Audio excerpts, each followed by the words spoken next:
Milwaukee is getting the largest donation in school history. The Zilber Family Foundation is giving $20 million to support public health education at the Zilber College of Public Health. The record gift will support faculty and research. It will create new student scholarships and help improve the health of Southeast Wisconsin. A former Waukesha first grade teacher is fired. Melissa Temple was let go after a long hearing yesterday. Temple got in trouble with the school district for criticizing the decision to ban the song Rainbowland from the spring concert at Higher Elementary School. The school district says the song was inappropriate. Temple says no one told her which part of the song is controversial. Temple says she's a victim of censorship. I'm Terry Bell, and this is WAUK News. This summer, 5:40 a.m. WAUK has a new lineup. Yes, that's awesome. Starting at 6 a.m. Up North News, 8 to 10, The Earl Ingram Show. Mondays, 8 to 9, Under the Helmet with the Gravedigger. Gilbert Brown and Earl Ingram. 10 to 12, As Goes Wisconsin. At noon, Civic Media Network News. At 12:15, Town Call. 1 to 3, The Todd Alba Show. 3 to 4, Matt Flynn Direct. 4 to 6, The Devil's Advocates with Dom and Cruz. And 6 to 7, The Maggie Dawn Show. On 5:40 a.m. WAUK.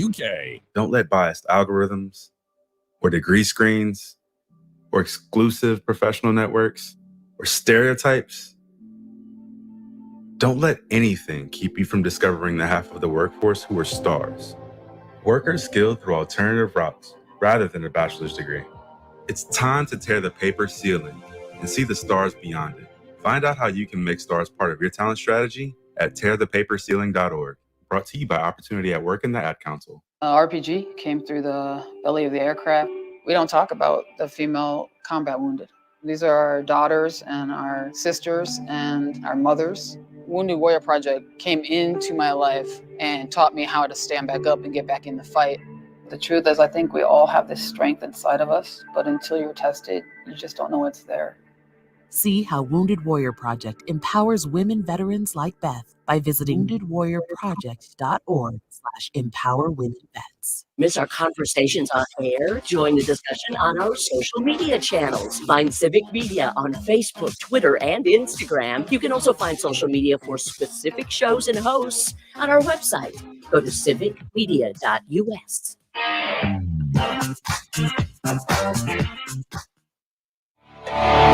That's so cool. That's so cool. That's so cool. That's so cool.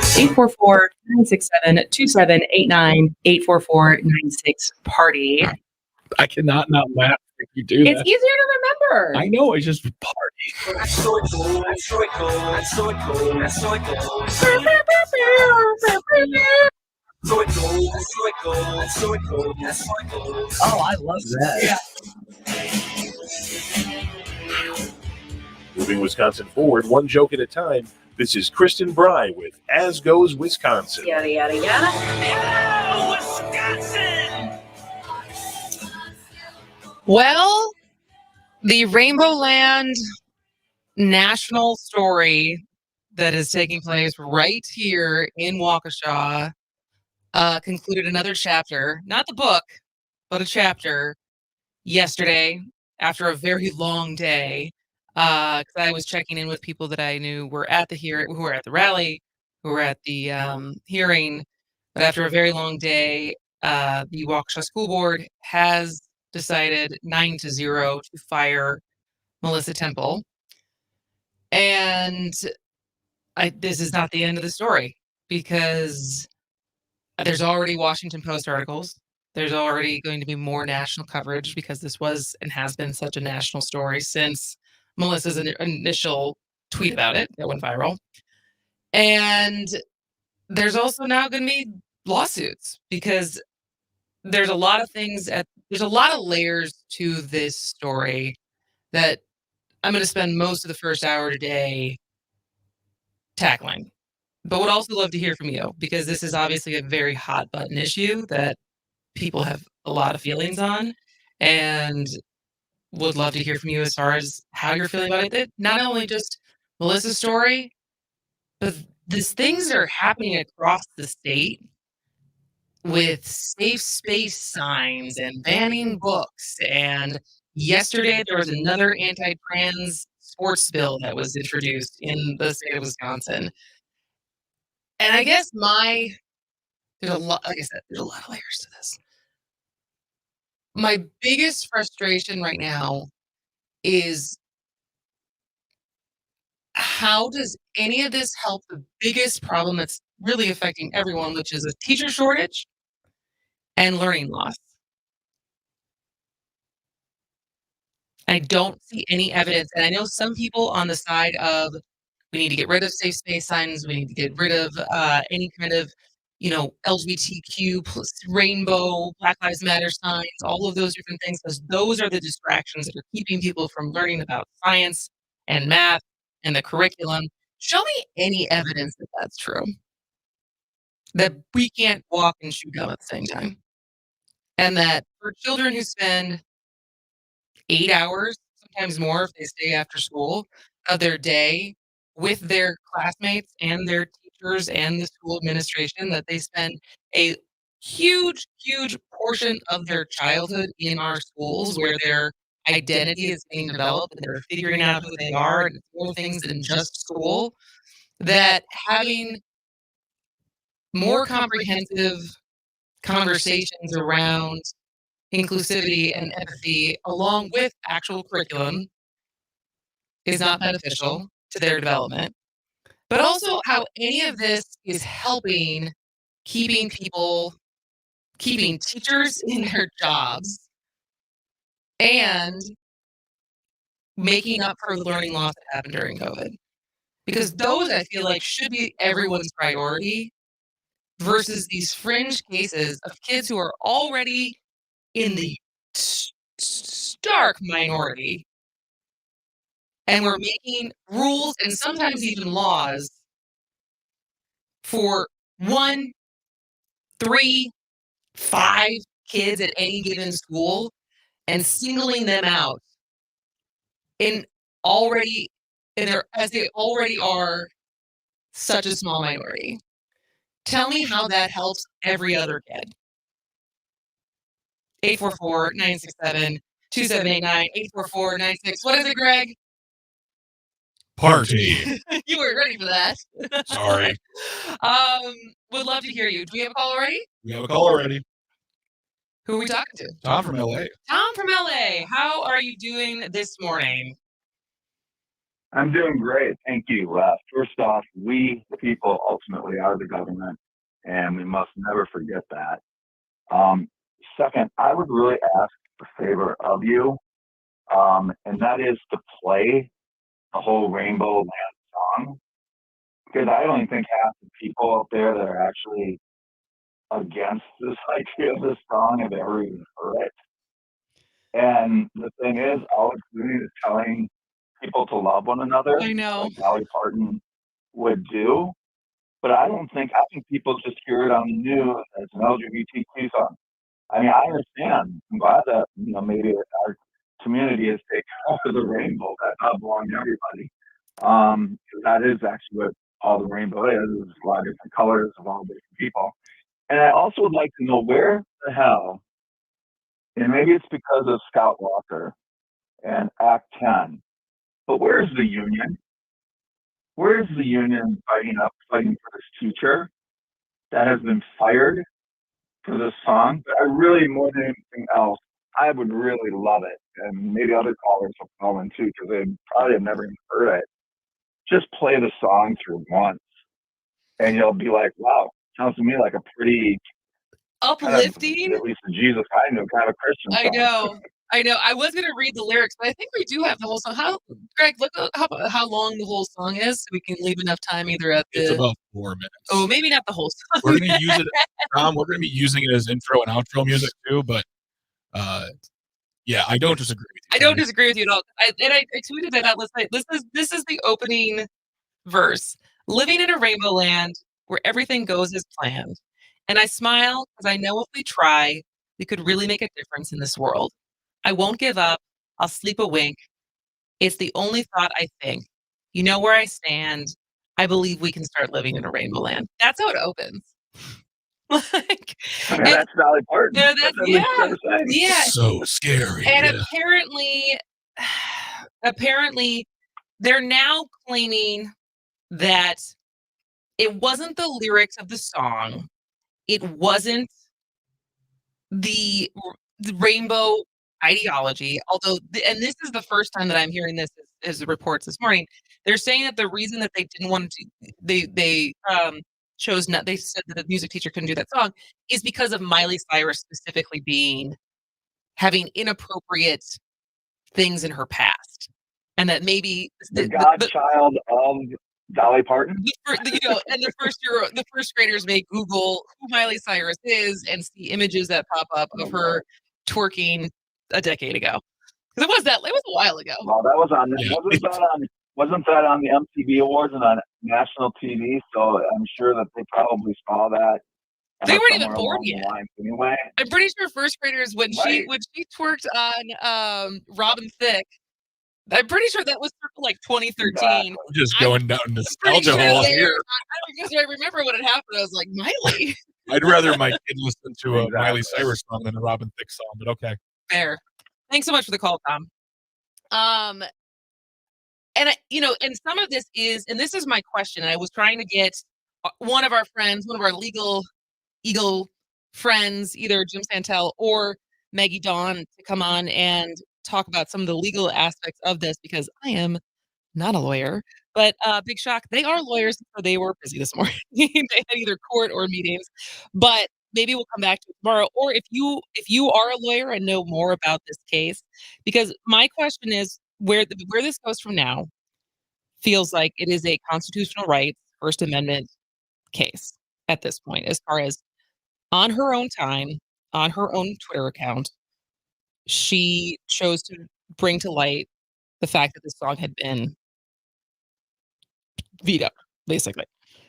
And under the controversial policy, what is it called? Greg, you looked this up for this morning. They have a policy in place in the Waukesha School District as far as like controversial issues, and the fact that she broke school policy by tweeting about this. And what I don't know is, because when you think about people who do things outside of their work and go viral, and I'm thinking more in the situations of someone who does something incredibly racist and it's caught on camera, like the bird watching man from a couple years ago, who a woman started fake crying and said that she called the police and saying there's a black man who was like yelling at her. She ended up getting fired from her job.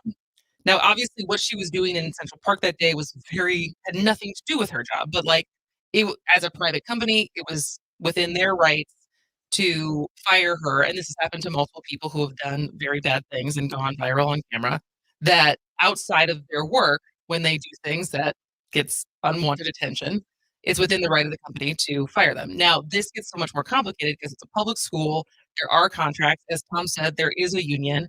And so I don't know where the protections of her First Amendment rights cover her versus the application of her contract and what she can and cannot do based on the contract she signs with the school district. And again, if you're a lawyer, I would love to hear more about that, because I think that's the next chapter of this, where this is going to go, at least in this specific case of her First Amendment rights, and whether or not the school district is even in bounds to fire her over this. Granted, I don't know why you're working for this school board. Like, I feel like it'd be a very contentious work environment going back next year, but I do applaud her in, no matter what, not backing down. I mean, whether you agree with her or not, it takes a lot of courage and guts to stick to your guns, as far as not, sending the tweet in the first place, but also continuing to say, and I think she said yesterday, someone asked her, and after the ruling came down, do you regret anything? Or would you change anything you did? And she said, no.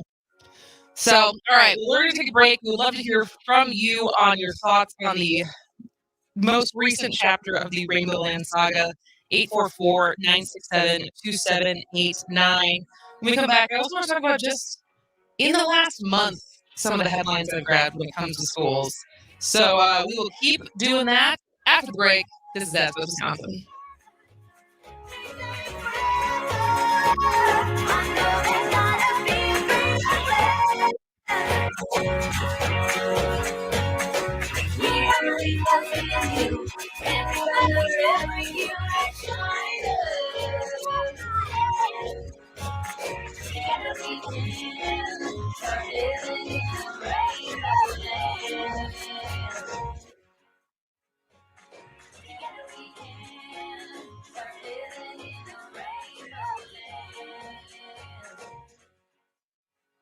Hi, I'm Mandy Roberts, financial advisor with Trident. I'm here to help you assess your finances and find solutions to meet your needs. Let's ensure you have a strategy for success. To get started, 715-470-1303. That's 715-470-1303.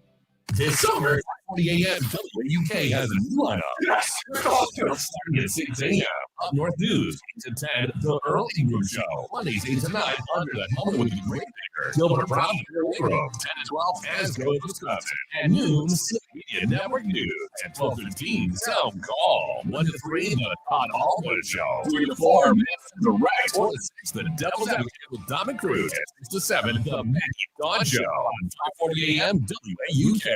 As Goes Wisconsin with Kristen Fry. What is the grand prize? Is it a fabulous cash prize? You definitely get to take home the cheese. I know that. So, humans aren't necessarily logical creatures. Maybe it is thrill seeking. It's the thrill of the cheese and the bragging rights. The first person who crosses the line wins and gets to keep the cheese. And that's it. And I think that's it.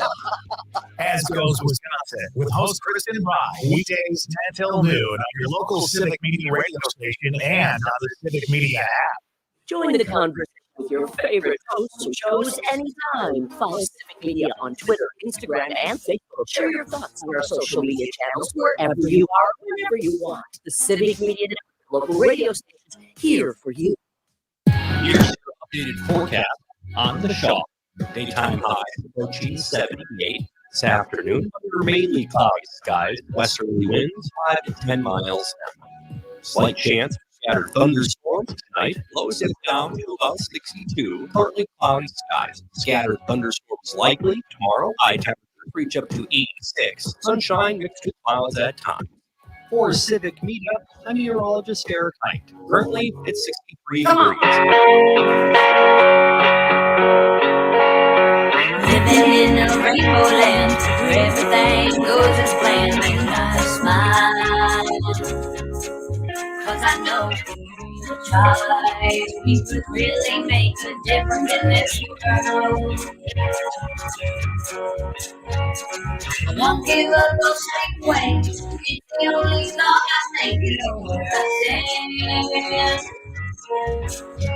Welcome back to As Goes Wisconsin. I am Kristen Bry. We got Greg Bach on the board today and talking about, I would say, one of the bigger stories in Wisconsin of the last 24 hours. Yes, agreed. Is the fact that Melissa Temple, who was the first grade teacher who first tweeted about that song, Rainbowland, being, that banned isn't the right word necessarily, but basically, overrided, that the first graders couldn't sing that song because it was controversial. And at first, it was never really explained, at least as far as I understood, because we talked about this story basically as soon as it happened, of why it was controversial. And so it was kind of left up for speculation, like, is it because of rainbows now? Is it because of the lyrics and being very inclusive lyrics of just trying to paint a utopia of where we all get along and we all if it would have been can called be like embrace who we are Together Forever, or I don't know. It's like, yeah, and now it turns out it's because of Miley specifically and her wild past. hold on, Kristen. I have a shovel here for that reason, for that excuse. I got a shovel somewhere around here. But and as I say, like, this is for people who are very upset about this, rightfully so. It's also not over.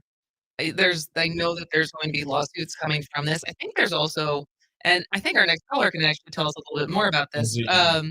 But there's also lawsuits because there was a either a complaint or a lawsuit filed against Jim Siebert, who is the superintendent of Waukesha Waukesha School Board, our school district, for being discriminatory, for this being a pattern of discriminatory behavior towards LGBTQ kids. And so our friend Dave from Waukesha is on the phone now, and I'm sure you are much closer to this all of this. So The whole everything. the whole everything. So where should we start, Dave?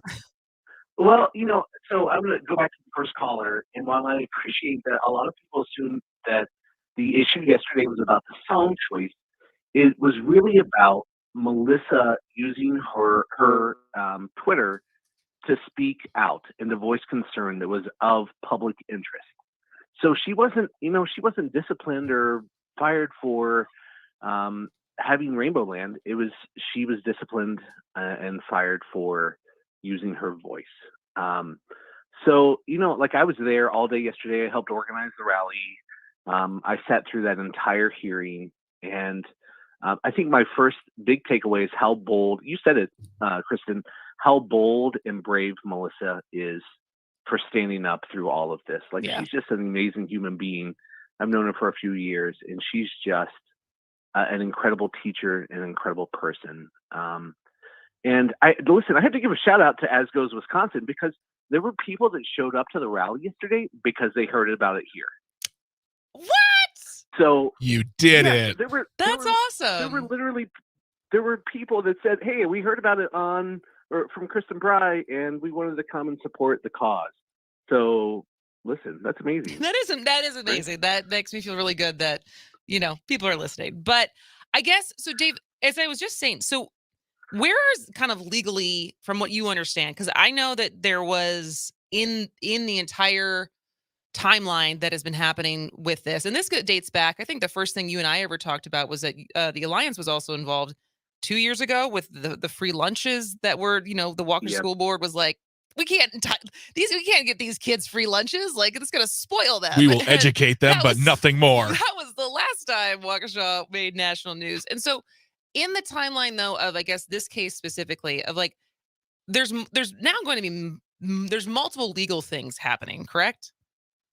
As you know, that's a really good question, and I can only answer as far as I know. I can tell you that I'm aware of teachers in the district who have filed First Amendment claims against the district concerning their First Amendment rights through the Civil Rights Division of the Department of Justice. Okay. So that could, I assume at some point there will be investigations from the Department of Justice, and that's about free speech issues, right? Because teachers are no longer allowed to wear rainbow lanyards or rainbow pins in support of LGBTQ students. They're not allowed to have the safe space signs on the walls. And so there's some really, I guess, nuanced things. Jim Santel is so much smarter. I wish he could call in. I know, me too. But I think those are going to develop quickly. And I think with Melissa's termination yesterday, that'll probably bring on even more First Amendment claims from teachers in the district. As far as the lawsuits, I'm not privy to like the specifics of anything, but I know there's a lot in limbo when it comes to lawsuits. So I think we're just going to have to wait and see what comes out.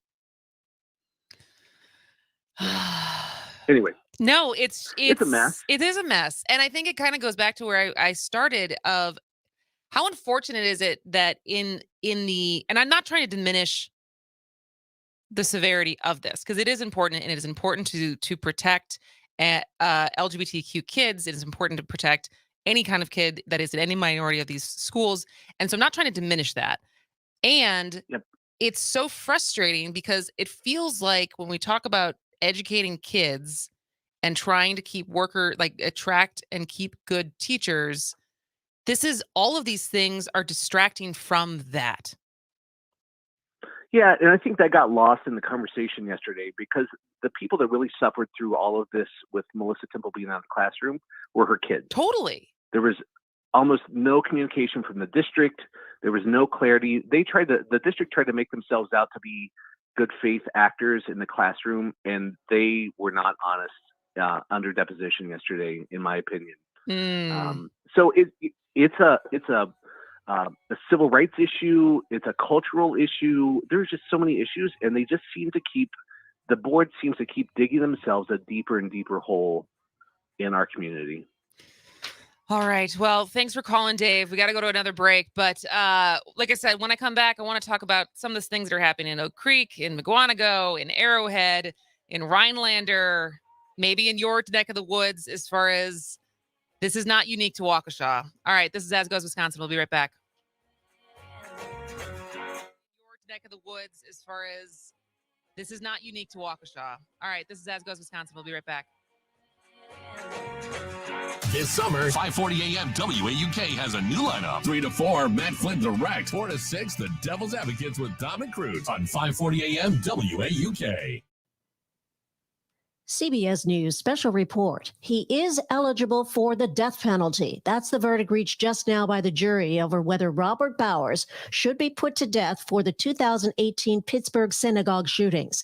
KDKA TV's Andy Sheehan has the details. Government prosecutor Sue Song told the jury Robert Bowers was not driven by delusions, but was calm, focused, and goal-oriented when he coldly and methodically murdered 11 people. Quote, on October 27th, Robert Bowers attempted to kill every Jew he could hunt down in the Tree of Life synagogue. Sheehan describes the defense arguments. Defense attorney Michael Burt reviewed in detail the testimony of defense witnesses whom he said provided concrete evidence of brain damage in Bowers. Burt said Bowers' mental disease led him to embrace a delusional anti-Semitic belief system. The jury must now decide whether Bowers will receive the death penalty. CBS News special report. I'm Linda Kenyon. Your hometown radio, refreshed, keeping you informed, entertained, and connected on the Civic Media Network, civicmedia.us. For WAUK, The Shaw, I'm Terry Bell. Here's what you need to know. A Waukesha bus driver faces sexual assault charges. Prosecutors accuse Michael Meyer of sexually assaulting a girl with special needs on several occasions. Investigators found almost 1,300 text messages between Meyer and the alleged victim between 2021 until as recently as last month. Prosecutors say he also made the girl watch pornography and he had illegal pictures of her on his phone. Meyer was in court yesterday where his bail was set at $1 million. The University of Wisconsin-Milwaukee is getting the largest donation in school history. The Zilber Family Foundation is giving $20 million for health education at the Zilber College of Public Health. The record gift will support faculty and research. It will create new student scholarships and help improve the health of Southeast Wisconsin. I'm Terry Bell, and this is WAUK News. Living happily ever after isn't always a reality. If you're over 50 and are considering divorce, attorney Andrea Gage with the Everson Law Firm can provide the guidance you need. Andrea focuses on silver divorces, the kind that get more complicated over time and present unique challenges. A family, multiple properties, significant assets. Andrea and the team at Everson Law have the experience to protect your interests. Call Everson Law to set up an appointment with Andrea today. It's never too late to be happy. Everson Law, 920-435-3734. Hi, this is Lindsay Keinert at 540 AM and 101.1 FM WAUK The Shaw. Here are upcoming events happening in the area. This Thursday begins the 4-day 120th Harley-Davidson Festival in Milwaukee. Featuring live performances by big-name artists, expect a weekend filled with fun and activities for enthusiasts of all ages. Harley-Davidson.com for more info. On Friday, check out the sounds of summer at the Yard in Bayshore. Head to the Green Gathering Space in the heart of Bayshore and jam out to the sounds of summer live music series. Local bands and performers take the mic every Friday night from 6 till 9. Check out Bastille Days this Saturday. Visit Paris via Cathedral Square Park. Celebrate one of the country's biggest French-themed gatherings. Learn more at easttown.com/Bastille-Days. And on Sunday, the Milwaukee Makers Market is a perfect seasonal stop for lovers of arts and crafts. The market meets from 10 to 4 every third Sunday of the month. If you have an event you'd like us to share, let me know. Email me, Lindsay Keinert, at info@civicmedia.us. It's the Max Inc. Radio Concert Series at the Waukesha County Fair, Thursday, July 20th on the Whammy and Guitars for Vet stage, featuring Iron Plow, Karma Shotgun, and Talent. Music starts at 7:30, hosted by WAUK's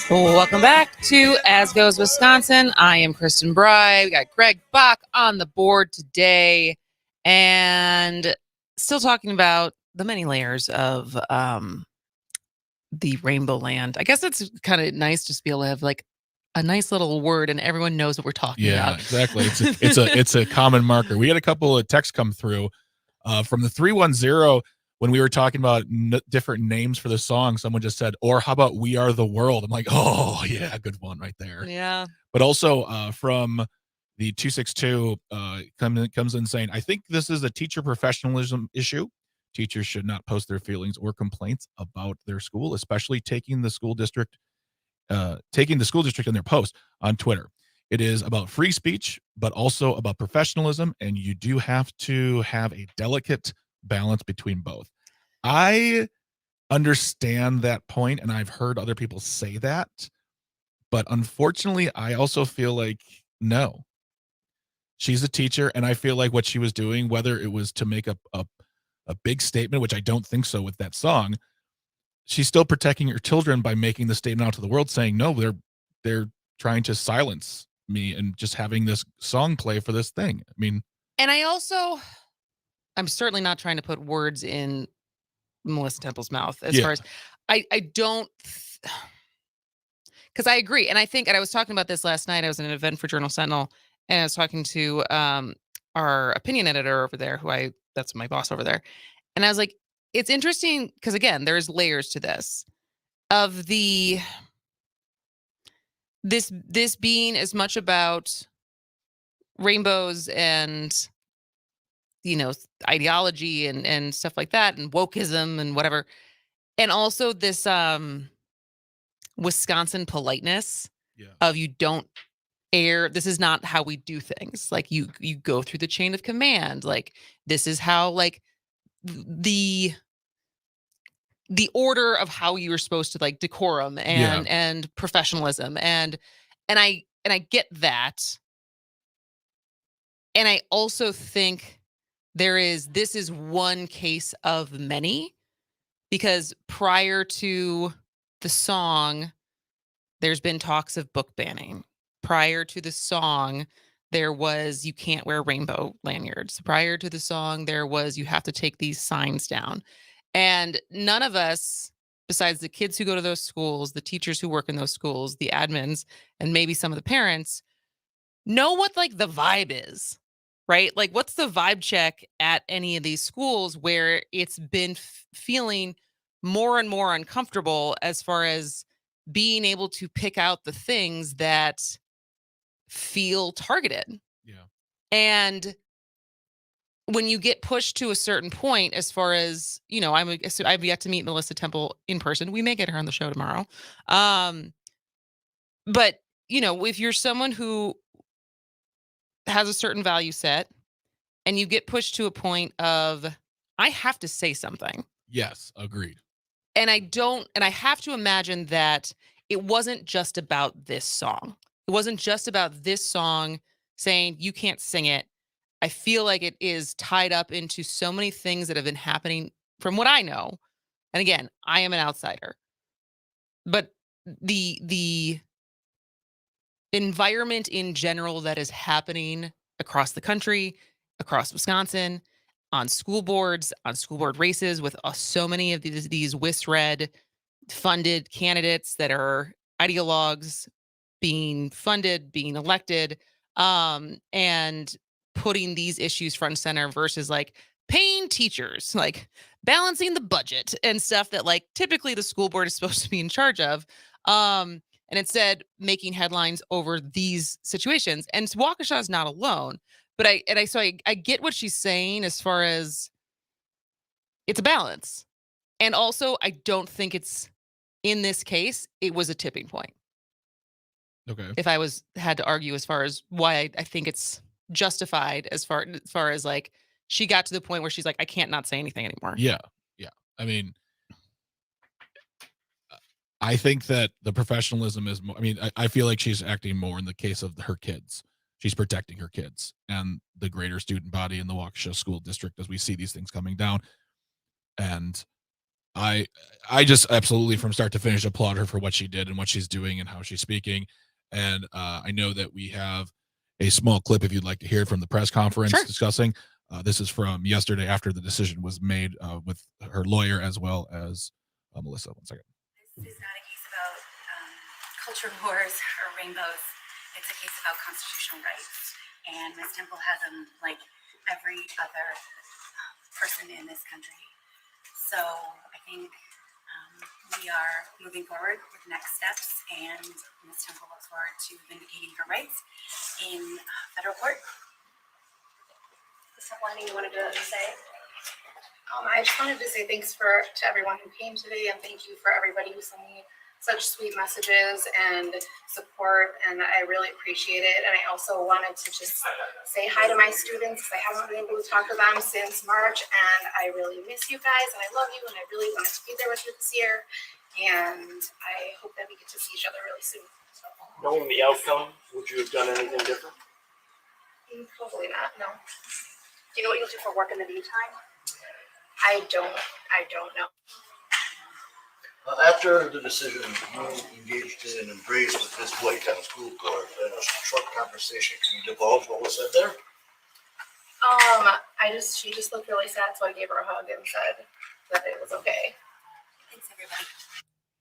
Yeah, I mean, and that's the other thing that brought it up. So when they're saying it's a First Amendment argument, she is smart enough to know what she can and can't do. If it was in a contract or someone said like, don't say anything, you know what I mean? Like, I feel like she thought this decision out about tweeting out there and saying, I'm in my rights to do this.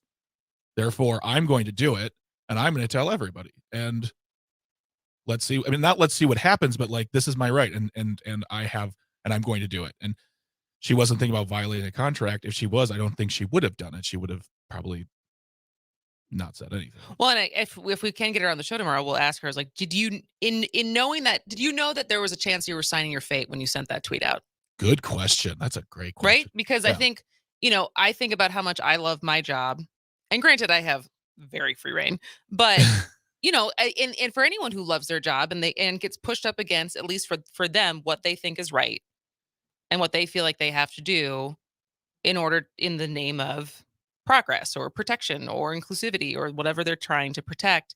And, this is like, I think, like the definition of good trouble, right? Absolutely. And so it's like she's paid a consequence for standing up for what she thought was right. And I don't think this, like I said, keep saying it's not over. Now where she's going to get her next job, I don't know. There is a GoFundMe for people who are interested. Already raised $33,000. Which is, I'm pretty sure, like pretty close to an annual teacher salary anyway.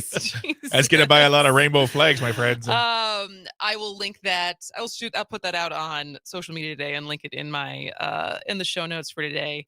But I also wanted to spend some time at what I think is one of the most shocking, and surprising.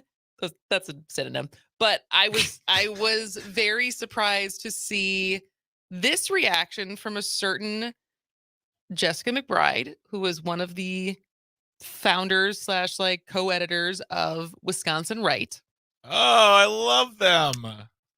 And our friend Dave, who called in the last segment, was the one who sent this to me. And I was like, what? But I think she makes some good points. And this is not a person that I really ever agree with. And a lot of times I think post some things online that are fairly unhinged. But this is what she said at her Facebook last night that I think is interesting as far as, again, when we get back to First Amendment rights, public having the right to know, et cetera, et cetera. So I'm reading from her Facebook right now. Again, this is Jessica McBride, who is one of the co-editors at Wisconsin Right, a very right-leaning advocacy media company. I know this will be controversial, but I think this firing raises some issues. One, she tweeted from her own time. She tweeted on her own time. Is that a free speech issue? Two, she said she thought the public had the right to know about the controversy. Didn't they? Three, they're upset her tweet caused other people to make threats. As a matter of principle, I don't think people should be fired for things other people say. Marquette tried to do the same thing to a conservative professor, John McAdams, back in the day, and I spoke out against it at that time.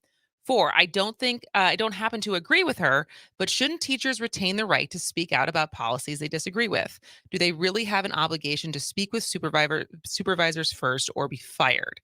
Look, in this case, I don't agree with the teacher. I think the school district is just trying to keep controversy and ideology out of the classroom. Good for them. And they're right that the Miley Cyrus isn't always age appropriate.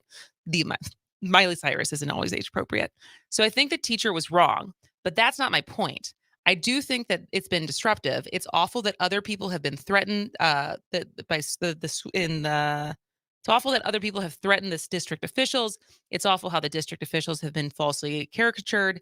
There are so many things behind this, but I always try to look at the principle of it and imagine the shoe being on the other foot. Imagine if a conservative teacher spoke out in their own time about a woke decision they opposed without going to the woke supervisors first, and other people made threats as a result of it, and they got fired for it. Again, imagine it was someone like the late, great McAdams, instead of speaking out about a decision or an action that would upset conservatives. I guess what I'm saying is that the firing is more complex than it may appear, in my opinion. Just provoking thought and conversation here. It's very challenging to stand up for people you don't agree with, but it's important to have the guts to do so, or they will come for you next. You know, I follow them on Twitter, and I saw that this morning on the Twitters. That entire thing is on there as well. Oh, okay. I saw it on Facebook. Yeah, they have the blue check mark, so they get limitless. They're just there forever. But I was reading that, and I was like, every once in a while, Wisconsin Right says stuff where I'm like, yeah, you're right. But what I appreciate about this post is because as much as I can, I try to not just be like lockstep. This is how, black and white. This is how it is. This is how, like, I try to at least put myself in other people's shoes, put myself in conservative shoes. Folks, if you were looking at the live stream right now, it looked like someone's pinching her right now. My face. Like, but no, but it's true. Like I as much as I can, I do try to think like, all right, how are they trying to like not even just rationalize it, but like humanize it as far as how other people think. And I think she did a good job here as far as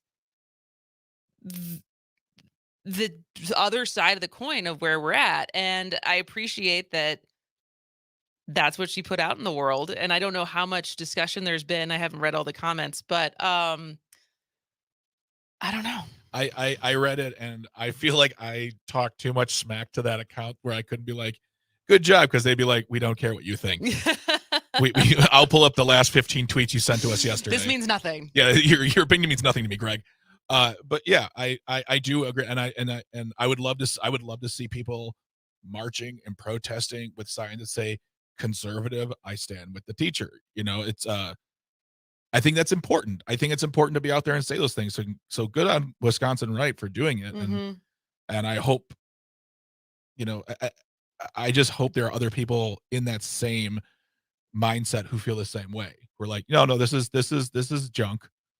Let's protect the teachers and their free speech. So. All right. Well, if you have any more thoughts on the issue, we would welcome them via text, via call, via comments on the live stream. But we also, when we come back, have 3 headlines and a lie, which have you played this? No. All right. We'll see how good you are compared to Jane. Do you know the rules? Sure. Yes, I do. I do know the rules. Okay. It's pretty straightforward. All right. He is Greg Bach. I am Kristen Bride. This is As Goes Wisconsin, and we'll be back in just a minute.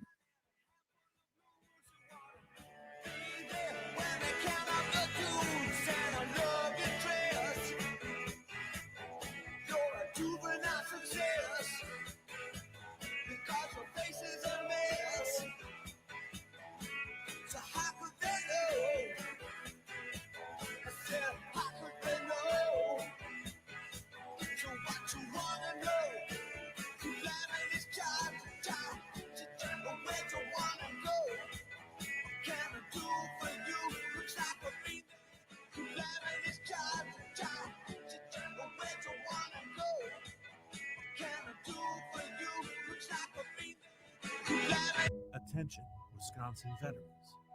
Hello, I'm Tony Evers, the governor of Wisconsin. If you are a veteran struggling to pay for rent, utilities, or other life-sustaining services, I want you to know that the Veterans Rental Assistance Program is here to help. You have already made a most noble sacrifice. You shouldn't have to continue doing so.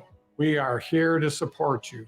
The Veterans Rental Assistance Program was created by and for people living in Wisconsin, with benefit approvals being issued to veterans in just days, not months. It's never easy to ask for assistance, but rest assured, we're here to help. You've always been there for us. We want you to know that we're here for you. Call 833-WIS-VRAP. That's 833-947-8727, or visit vrapwi.com. On behalf of the state of Wisconsin, thank you.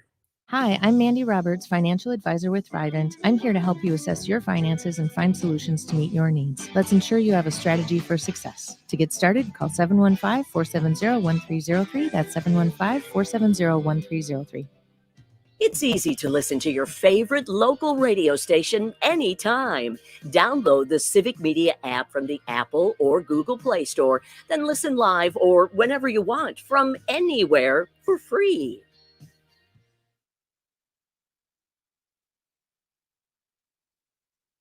Here's your updated forecast on the Shaw. A mix of clouds and sun this afternoon with daytime highs approaching 78. Winds out of the west, 5 to 10 miles an hour. Slight chance for scattered thunderstorms tonight. Lows dip down to about 62. Partly cloudy skies. Scattered thunderstorms likely tomorrow. High temperatures reach up to 86. Sunshine mixed with clouds at times. For Civic Media,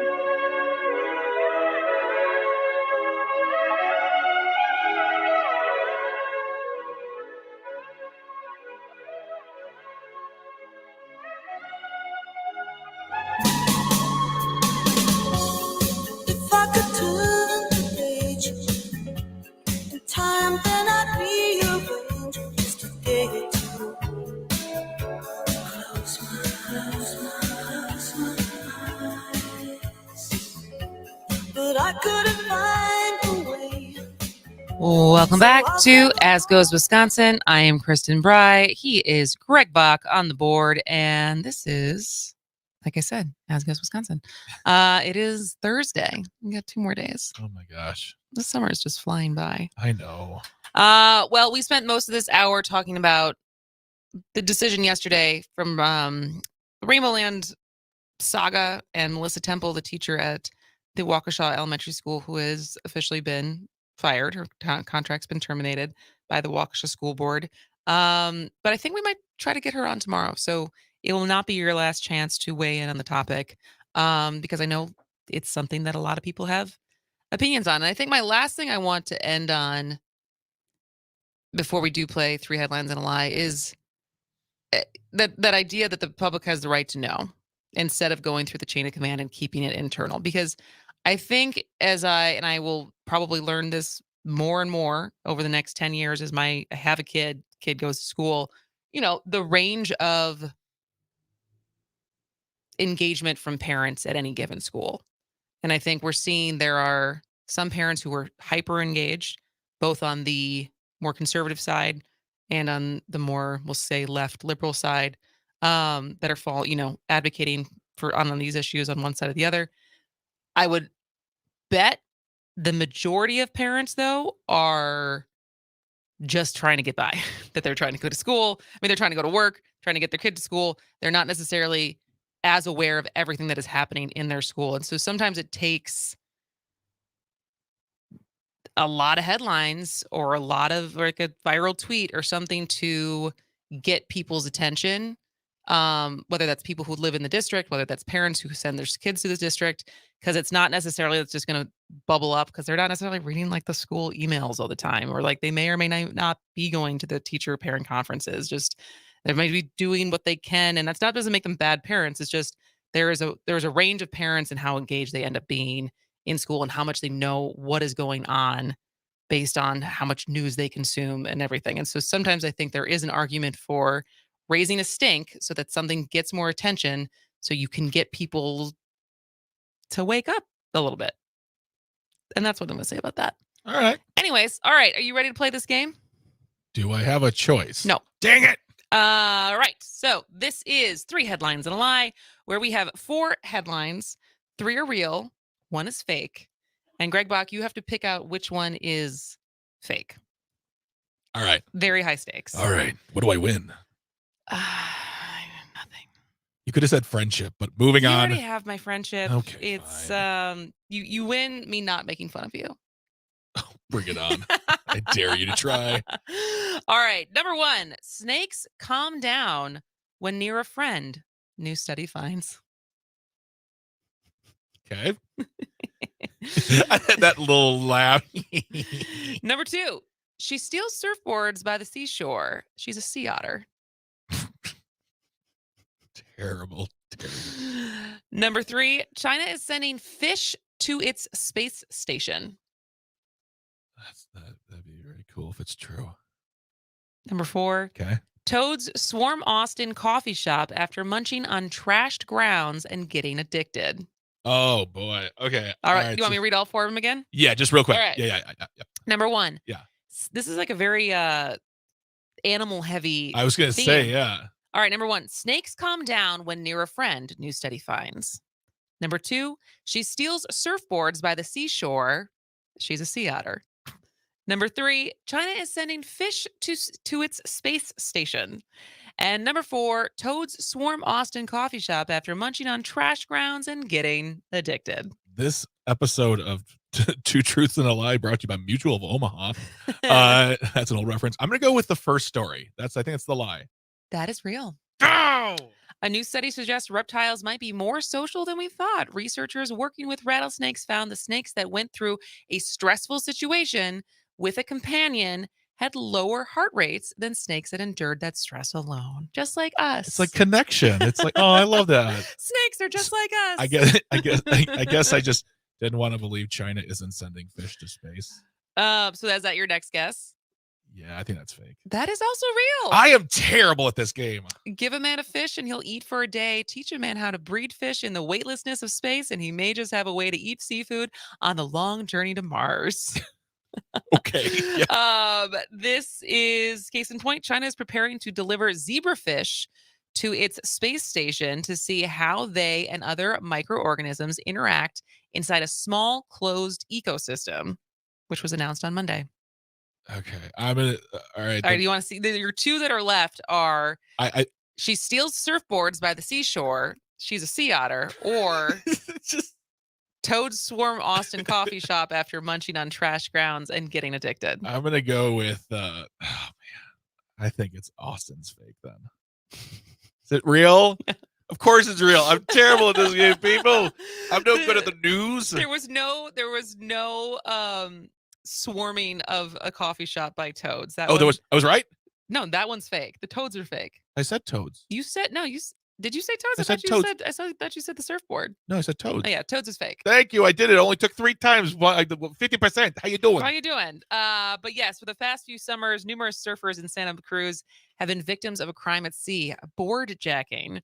The culprit is a female sea otter who accosts the wave riders, seizing and even damaging their surfboards in the process. I, for some reason, thought sea otters. I guess a sea otter. I didn't know that sea otters live in the ocean. I always thought they would be more like streams and ponds and lakes. It seems like, but I guess sea otter, it's right in there in the name. Sea otter's not living there. It sounds like a Ponzi scheme to me. I was going to make a Jonah Hill reference with the surfboard, but there's no way getting in that doesn't make me sound like a monster. So I just went Ponzi scheme. There you go. All right. Well, that will wrap up our first hour of As Goes Wisconsin today on Thursday, July 13th. When we come back, it is Thursday, so that means it's public Cervix Announcement, and Dr. Kristen Lyerly will be here. If you have questions for the doctor, 844-967-2789. That's 844-96-PARTY. I have some questions specifically about some new thinking from OBGYNs and gynos as far as inducing at 39 weeks and whether or not I should do it, because that came up in my doctor's appointment yesterday. So that's where we're going to start. We're also going to talk about the Alzheimer's, the new Alzheimer's drug, and the fact that literally as of this morning, the FDA has approved over-the-counter birth control. So we'll talk about that and take your questions, 844-96-PARTY. We'll We'll be back in a minute. This is As Goes Wisconsin.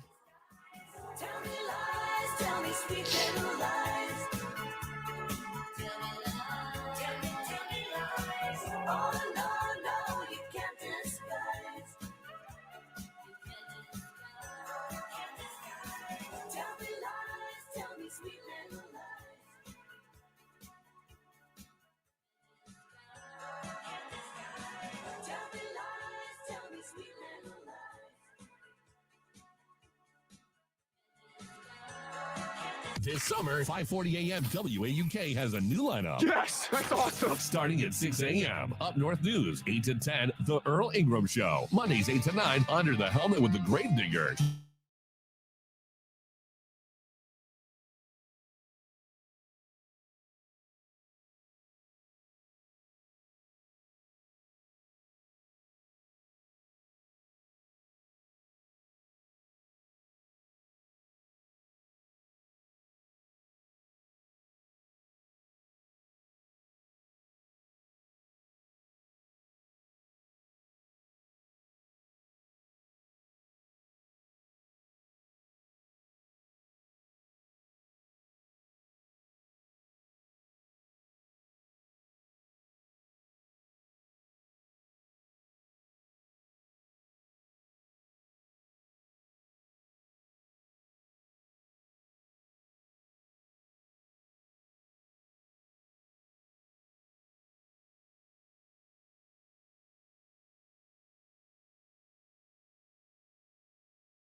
so it goes, and so it goes, and so it goes, and so it goes. Who's the most fun to drink with of the Republican lawmakers? And so it goes, and so it goes, and so it goes, and so it goes. Todd also confirmed that Robin Voss has virtually no sense of humor.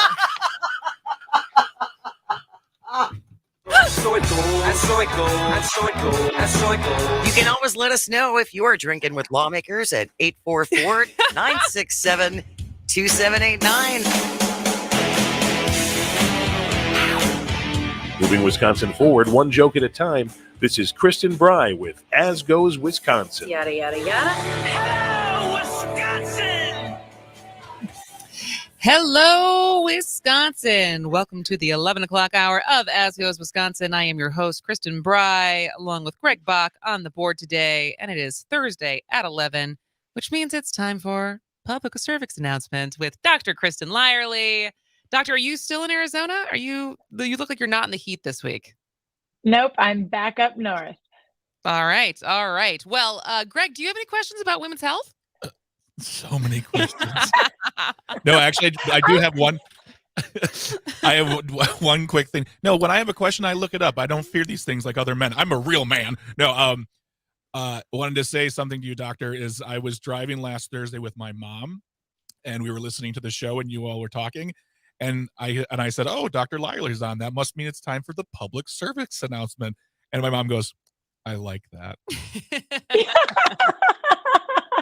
Yay, Mom! Yep. That's awesome. And Greg, I'm so glad you're here because we're going to talk a little bit about men's health too. It's about time. Every once in a while. All right. So if you have any questions for Dr. Lyerly, feel free to text them in 844-967-2789. You can also call them in. And if you're listening to this as a podcast, you can always email us asgoeswisconsin@civicmedia.us.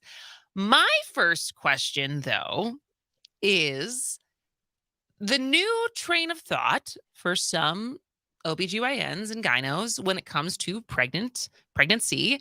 And instead of expecting that the baby's going to come when the baby wants to come, inducing at 39 weeks.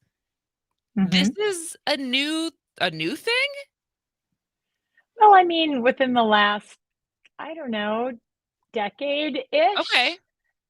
Yeah. So a big study came out, probably, I don't know, maybe 7 years ago, where there was evidence that inducing people at 39 weeks actually reduced the risk of bad things happening after that. So we think babies are done at 39 weeks, like they are well enough formed, their outcomes are really good. They are cooked. If we they are I was going to say cooked, but that's They're they're ripe. Ding. This one's got a good sizzle. And after that, when you think about like bad things can happen, and I always am careful talking with you about pregnancy because I don't want to talk about horrible things, but bad things do happen sometimes in pregnancy. Like, for example, stillbirth. I've seen people have stillbirth at 39 and 4. And if we had induced that pregnancy at 39 weeks, would that baby be alive? You got to believe that I think about that stillbirth on a regular basis, and those parents who suffered it think about it every single day. So things like that happen, but so do things like blood pressure problems, gestational hypertension, and preeclampsia, and other abruption, like other problems can happen. So if the pregnancy is done at 39 weeks, then there are advantages to inducing and trying to achieve a vaginal delivery. It also reduces the risk for a C-section. Babies continue to grow if they stay inside, and if it gets to be 41 weeks, they might get so big that they don't fit through the birth canal. So It gets big, not that big. Your face is like something I don't want to think about. So No, I was a 9-pound baby, so I'm preparing that I could have a giant child. I was a big one too. So, and sometimes it doesn't matter. It's like the way they come out, or like a shoulder can get stuck under your pubic bone. That can be an issue. Like there are lots of crazy things that can happen, which is why we can't legislate childbirth. We can't legislate pregnancy. We have to be able to make those decisions on an individual basis. But yeah, I mean, it can definitely reduce the risk, but you have to take everybody's circumstances on an individual basis. So what we typically do is we check your cervix right around 39 weeks to see how dilated or effaced are you. And if your cervix seems ripe is the word that we use. Okay. If you're ripe enough, then we can proceed, and the chances of success are really pretty significant if you're pretty ripe. If you're not very ripe and we don't have a medical indication, then often we'll wait and just Okay. keep checking and recommend walking and intercourse. Intercourse is great for inducing labor. Good to know. Don't look at me Well, when you say that. My Michael God. Sampson's gonna be very excited about that that piece of information. Oh, thank you, There are, doctor. there are prostaglandins in semen, and prostaglandins help to soften the cervix and to encourage labor. So it's your Isn't the turn. Go other for it. is it an old wives' tale of like the walking on the curb? So you're like creating. I feel like I've seen very pregnant women do that, where it's like 1 foot on the curb, 1 foot on the street, and so you're kind of creating like this uneven like waddle. Is that a old wives' tale? I That don't sounds know like a about that terrible in- rap song. I don't know about inducing labor, but the thing I like about that is it helps to move your pelvis around, and that helps to get the baby more situated and Okay. more like tucked in, and putting more pressure, more of that head pressure down on the cervix internally. So that can certainly help move things along. And we recommend that in labor if possible, moving around, sitting on a ball if you don't have an epidural, getting in the tub, being on hands and knees, whatever you can do. Midwives do this really, really well. Doctors don't do it nearly as well, but just, moving our patients around so that they're moving their pelvis and the baby can get really tucked in there.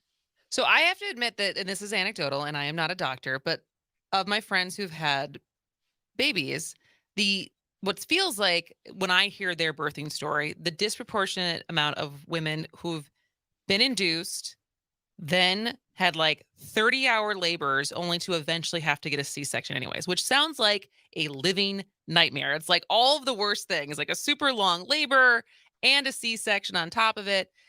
And so is that a risk with induction? It's like this kid's just not ready to come out, and we induced anyways, and now this is a scenario. Or is that just random that I have had that many? I would say it's 6 of my friends that was their birth story. You have to start with why. Why were they being induced? Was it elective because they were 39 weeks and they were just ready to have their baby? Or was there a medical reason? Often it's really common to have blood pressure problems or advanced maternal age. If you are over 35, maybe you would consider having your baby sooner than later. So you have to Okay. start with that reason, that indication for induction. If it's totally elective, and we start an induction, like say we started using some cervical ripening medication and it wasn't working, you can always just stop and go home, sleep, relax, come back a couple days later, see if your cervix is starting to change. If it's an elective induction, there's no medical reason to do it. We don't have to push it. But if there is a reason that we need to get you delivered, a maternal reason or a fetal reason, then often we'll continue to push. And that's typically where we end up with these long inductions that do have a higher risk of cesarean delivery, often because we start with an unripe cervix that's not quite ready. Got it. Okay. What are the other, I guess, kind of just to wrap it up, but like, what are the other risks of induction? Yeah. So failure, like we just talked about, that depends Yeah. on your cervical status. Um, once we give you medications, and there are a couple different ways to do it. If we cause too many contractions or if the baby is not tolerating it well, we can cause fetal stress. And we're always watching on the monitor when we are applying an intervention. So if we cause fetal stress and we can't back off on it, we can't stop the induction, then that could end up in a C-section. And then there's a rare risk of infection, especially if we've broken the bag of waters. The risk of infection, the clock kind of starts at that point. So the risk of infection goes up. So I always like to try to get my patient delivered within 24 hours after we break her bag or after her bag breaks on its own. Got it. So as far as my personal situation, as far as like the expectation that likely at 37 years old that I should be totally comfortable with being induced at 39 weeks is like there's no red flags there. Unless you develop some sort of a pregnancy complication or a blood pressure problem, I don't think you need to worry about it. And I would even say after 37 weeks, which is technically term, that's early term, you can start doing things to kind of bring it on yourself, like having sex, like nipple stimulation. That is a great way. I know it sounds crazy, but I just love. that is No, a great. I'm not embarrassed. I just love thinking about our listeners right now and just nipple stimulation. Or you can take it to the curb, take it to the street. That's a new song. I'm writing that song now. That's mine. That's all mine, baby. That's where Greg goes to distract us from nipple stimulation. But I'm going to bring us back to nipple stimulation. You can have at it. come, or you can actually, like, your partner can do nipple stimulation, but that causes your body to release oxytocin. And oxytocin is the hormone that you make that causes uterine contractions. You may have heard of Pitocin, which is the medicine that we can give people. That's the man-made version of oxytocin. So if you can make your own oxytocin by, pumping or stimulating your nipples, then you could induce your own labor. Don't do it before 37 weeks, though. Okay. Yeah, that was the big surprise yesterday because I had, my maternity plan, my maternity leave. Like, I was like, this is the week I'm going to leave. And my doctor's yesterday was like, well, like, she could come sooner than that. So maybe have a contingency plan that, like, Greg and Jane are taking over sooner than the last week of September. So we will see. But if you have any questions for Dr. Lyerly, we still have one more segment with her. 844-967-2789. That's 844-96-PARTY. We'll take your texts. We'll take your calls. Otherwise, big news with birth control that we'll talk about when we come back. And also another drug for Alzheimer's. So we're going to talk about both of those when we come back for public Cervix announcement on As Goes Wisconsin. Stay tuned. To sit and tit and sit and tit-tat and smile. Don't send me no doctor. Filling me up with all of those pills. Got me a man named Dr. Feel Good. Oh, yeah, that man takes care of all of my pains and my ills. His name is Dr. Feel Good in the morning. Take care of business. It's really this man's game. And after one visit to Dr. Feel Good, you understand what Feel Good is his name. Oh, yeah. Is his name. Oh, yeah. Is his name. Attention, Wisconsin veterans. Hello, I'm Tony Evers, the governor of Wisconsin. If you are veterans struggling to pay for rent, utilities, or other life-sustaining services, I want you to know that the Veterans Rental Assistance Program is here to help. You have already made a most noble sacrifice. You shouldn't have to continue doing so. We are here to support you. The Veterans Rental Assistance Program was created by and for people living in Wisconsin, with benefit approvals being issued to veterans in just days, not months. It's never easy to ask for assistance, but rest assured, we're here to help. You've always been there for us. We want you to know that we're here for you. Call 833-WIS-BRAP. That's 833-947-8727, or visit vrapwi.com. On behalf of the state of Wisconsin, thank you.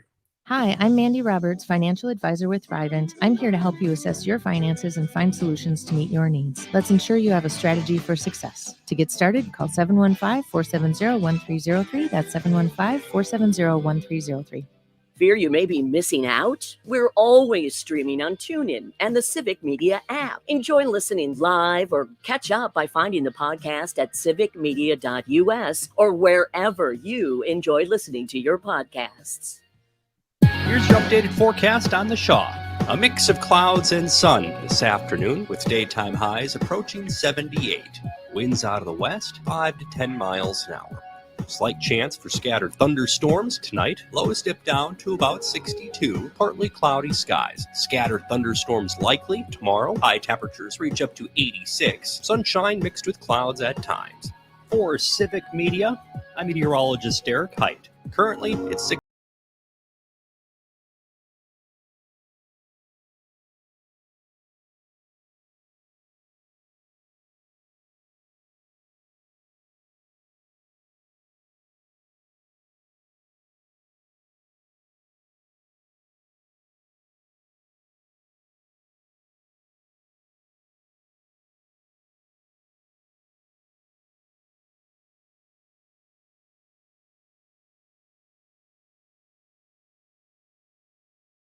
Kristen Bry. He is Greg Bach on the board today.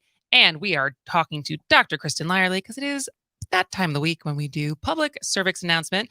And we actually have a caller having a question. Mark from the SAC, what is your question for the doctor?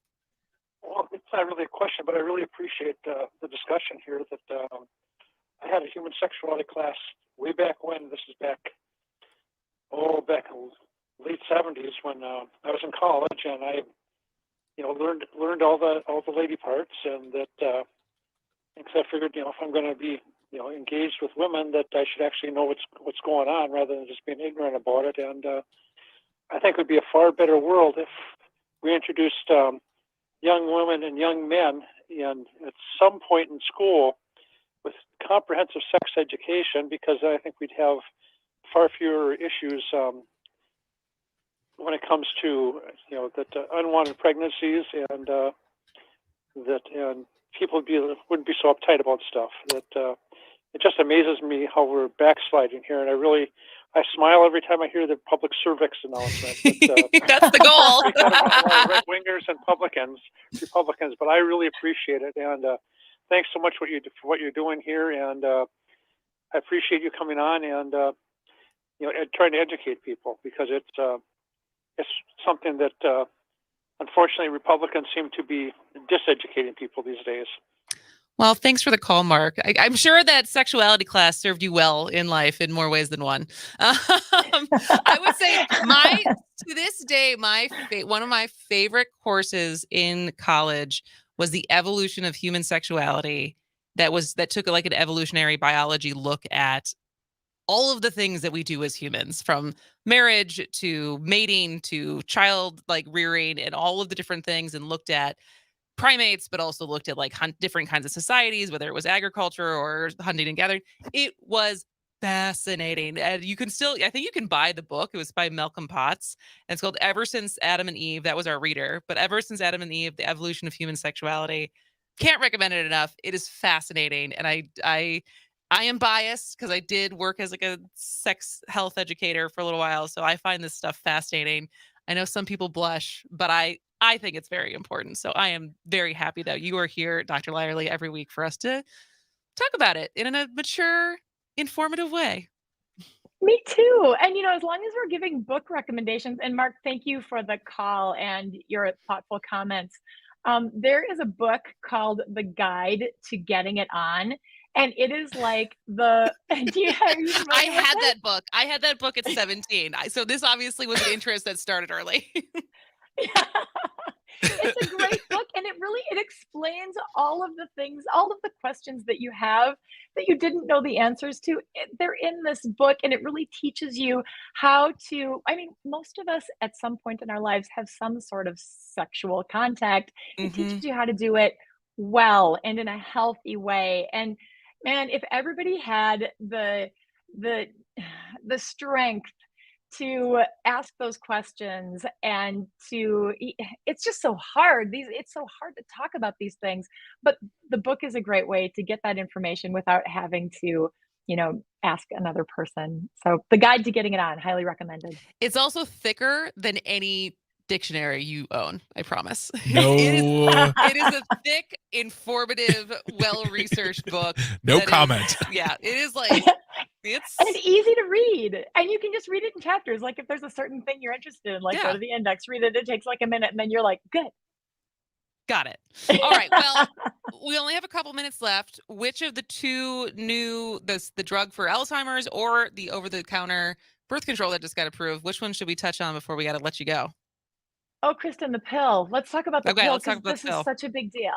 Yeah, so birth control pills have been around since 1960. So for a long time, we have been trying to get some sort of a pill over the counter for a very long time. Almost 100 other countries have an over the counter pill option, and we in January or February, somewhere early next year, are going to have one too. It's the oat pill. We talked about this in the past. The oat pill. Absolutely. So that just happened this morning, right?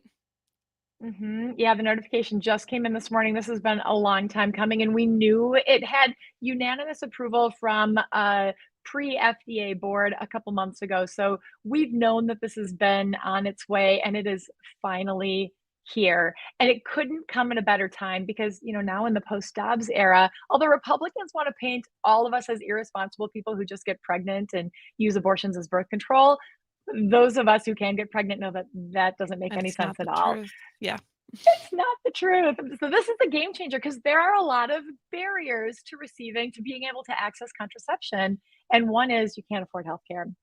So if you can get this over the counter, if it's affordable and available, then people are going to use it. And there is no age restriction on the oat pill. So 15, 16-year-olds, 17-year-olds, people younger than 18 are having unprotected sex. They're going to be able to get this medication too. Anything else people should, so January it's not going to be available this year, but it's looking like January. Anything else people should know if they are thinking that this would be their chosen form of birth control? This is not the pill that we typically think of. So when we think of the pill here in the United States, we think of an estrogen progestin combination birth control pill. This is just the progestin. So it's the mini pill. For those of you who have breastfed, you may be familiar with the mini pill. It's a little pickier. It works by thickening cervical mucus and by preventing ovulation. So this does not cause an abortion. It prevents pregnancy. It's a little pickier because you have to take it at the same time every day. So you'll have to set an alarm on your phone or just if you have a regular routine, that makes it a lot easier. The risk of failure is a little bit higher than with the combination contraception pills. So again, using a second method is not a bad idea, like a condom for a second method. That also helps to prevent sexually transmitted infections. So that's always strongly recommended.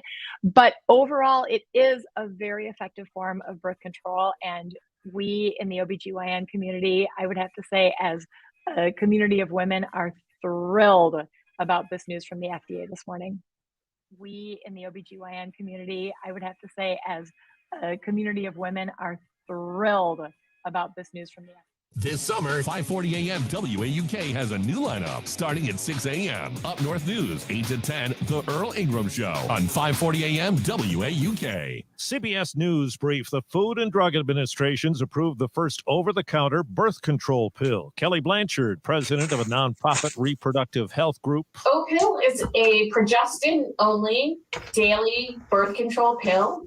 It has a very long and well-established safety and effectiveness record. A jury pushes Robert Bowers, the man who shot and killed 11 people at a Pittsburgh synagogue, closer to a possible death sentence. Reporter Shelby Cassesi. The death penalty remains on the table in the Bowers case as it advances to the sentencing phase, where Bowers will either be given life in prison or sentenced to death. President Biden speaking today in Finland, a country that is now becoming acquainted with NATO membership. We affirmed how Finland and the United States together with allies and partners are working in lockstep to set us on a stronger, safer, and more secure path. CBS News brief.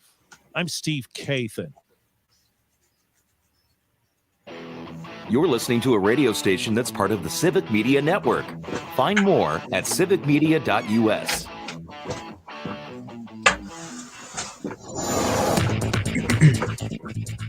For WAUK The Shaw, I'm Terry Bell. Here's what you need to know. The University of Wisconsin-Milwaukee is getting the largest donation in school history. The Zilber Family Foundation is giving $20 million to support public health education at the Zilber College of Public Health. The record gift will support faculty and research. It will create new student scholarships and help improve the health of Southeast Wisconsin. A former Waukesha first grade teacher is fired. Melissa Temple was let go after a long hearing yesterday. Temple got in trouble with the school district for criticizing the decision to ban the song Rainbowland from the spring concert at Higher Elementary School. The school district says the song was inappropriate. Temple says no one told her which part of the song is controversial. Temple says she's a victim of censorship. I'm Terry Bell, and this is WAUK News.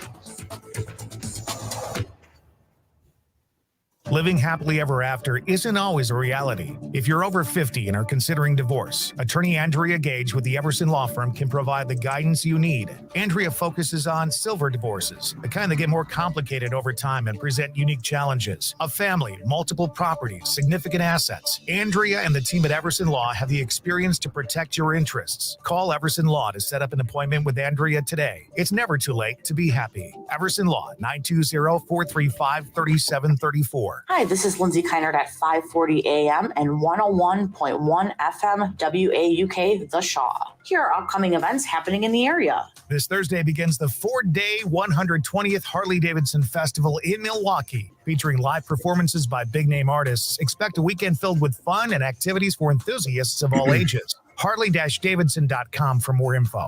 On Friday, check out the sounds of summer at the Yard in Bayshore. Head to the Green Gathering Space in the heart of Bayshore and jam out to the sounds of summer live music series. Local bands and performers take the mic every Friday night from 6 till 9. Check out Bastille Days this Saturday. Visit Paris via Cathedral Square Park. Celebrate one of the country's biggest French-themed gatherings. Learn more at easttown.com/Bastille-Days. And on Sunday, the Milwaukee Makers Market is a perfect seasonal stop for lovers of arts and crafts. The market meets from 10 to 4 every third Sunday of the month. If you have an event you'd like us to share, let me know. Email me, Lindsay Keinert, at info@civicmedia.us. Missed your favorite show live on air? It's easy to find what you enjoy wherever you listen to podcasts, including Spotify, Apple, and never broke my heart. Like diamond rings and football teams have torn this boy apart. Like a neon dream, it just don't know me. The parts in this guitar. And long neck ice cold beer never broke my heart. She was a kid. Welcome back to As Goes Wisconsin. I am Kristen Bry. We got Greg Buck on the board today, and we are welcoming back our friend Chris Drosner, who is the Wisconsin Beer Baron. He is also the executive editor of Milwaukee Magazine, and he's the author of the Beer Baron column at Wisconsin State Journal in Madison. Has it been 2 months? Did we miss last month? I think it has been. It has been, yeah. Oh, You're overdue for your public Cerveza announcement. From Cervixes to Cervezas. Oh, that took me a while. It took me a while to get that one. That is pretty good. That credit where credit is due. That was very clever. Tickled. That's all the fun we're gonna have on this segment. Trust me. It's gonna get real down in the weeds real quick here. I know, because so often when you're on here, we talk about beer. We talk about beer festivals. We talk about the seasonal beer that's coming up. We talk about beer brackets that Milwaukee Magazine has done. But now today we're actually going to talk about policy, because when this news was breaking and the headline was, Wisconsin overhaul of our alcohol rules and laws, I kept trying to read what was in the bill, and I feel like some of the headlines that came up were like wedding barns are very upset, but it was, even for me who likes to sometimes get down into the weeds of things, just seemed wonky and what. But it was also surprising because it was, at least where it's passed so far, which is it's passed in the assembly with huge bipartisan support. That doesn't happen very often. I know you did more of a deep dive of trying to understand what is in this, why was there so much support for it, who's affected, who's it good for, winners and losers. So let's just start from what have you learned? It's not passed yet, totally, and it's not signed yet, but it seems like it's progressing. So what have you learned about this bill? Well, I think right off the top, I think your observation is correct that there hasn't been a lot of hand wringing over this, aside from the wedding barn. Pour one out for the wedding barn folks. They say that this thing is going to put them out of business by requiring them to get a liquor license, like just about every other event space does. Has to do. But yeah. So that is definitely the deepest friction point, and I think the reason for that is that this has been in the works for a long time, and this is a compromise that's been negotiated over quite a bit with all the the wedding barn folks would say not all the stakeholders at the table, but Wisconsin, like most states, has what they call a 3-tier system of alcohol regulation, and the 3 tiers are the producers, breweries, wineries, distilleries. You've got the distributors that get that kind of middle ground. They move stuff around. They are wholesalers that keep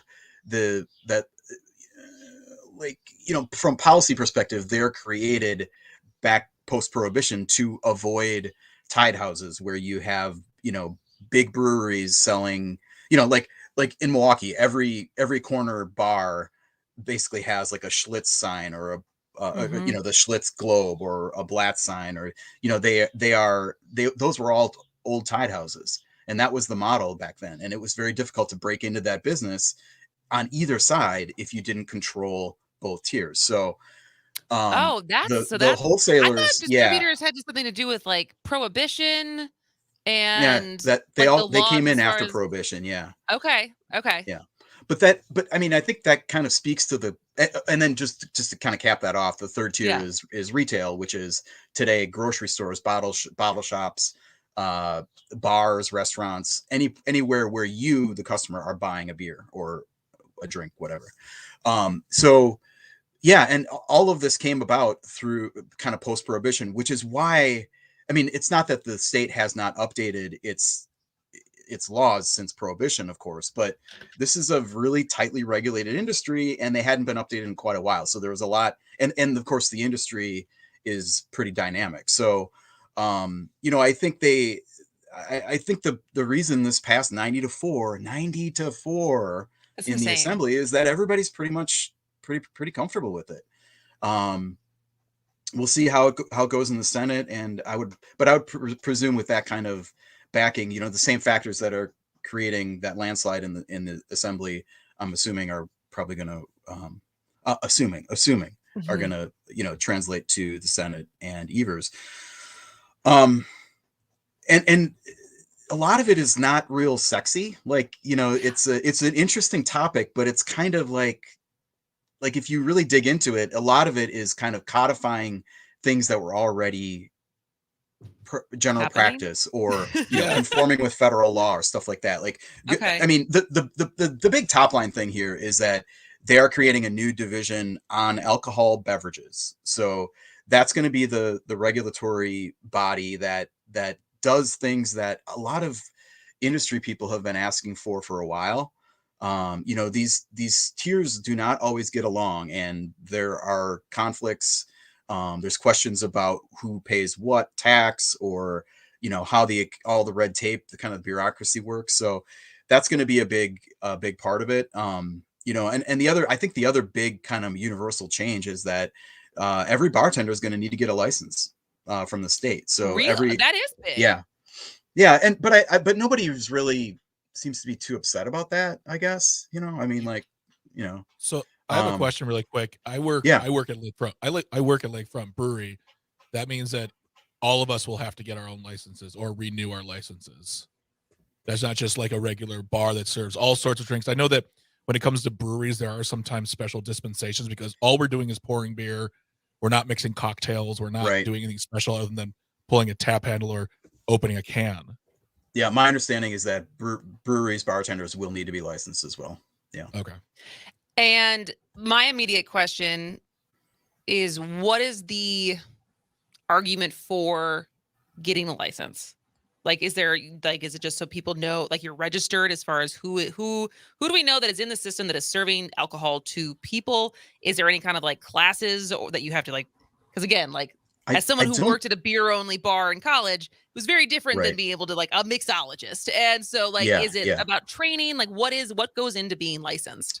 I think it's I'm not positive, but I know there was discussion during the